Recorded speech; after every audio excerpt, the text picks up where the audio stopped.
You know, this is another in a series of videos that are in response to questions. And the people ask, you know, what do you use? What tools are used most often? How do you finish metal? What are things like that? And one thing that I keep on my workbench here, it's really handy. It's this little kit of different grits of paper, sanding paper. This one happens to be from Wood River, but everybody has these branded with their own name or something. I think you can get them at Harbor Freight even.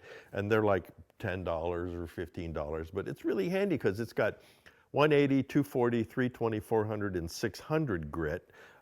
And the paper is this kind of, you can see it's kind of hot, or, you know, what do you call it, pass through, right?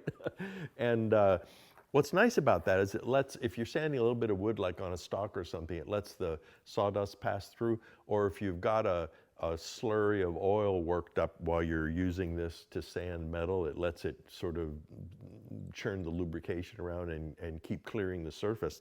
But what's nice about these is that you can just like tear off a piece like that.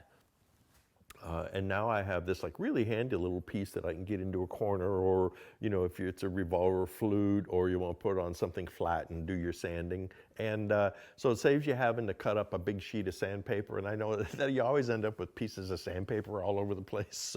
So that's what's handy about these. So if you're a woodworker, they're handy. If you're a metal worker, they're handy. If you're a crafter, they're handy. I also use these when I make pens and you do pen turning.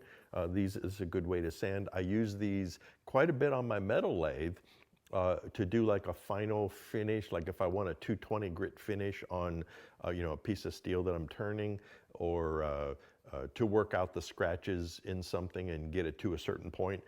If I do that, then I generally will put this on a piece of wood or something flat to keep the surface flat. So. Okay, so there you go. Another little semi-secret that's not really a secret, but I hardly recommend it.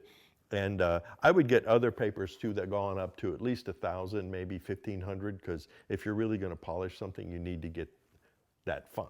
So, all right, thanks for tuning in. We'll do this some more.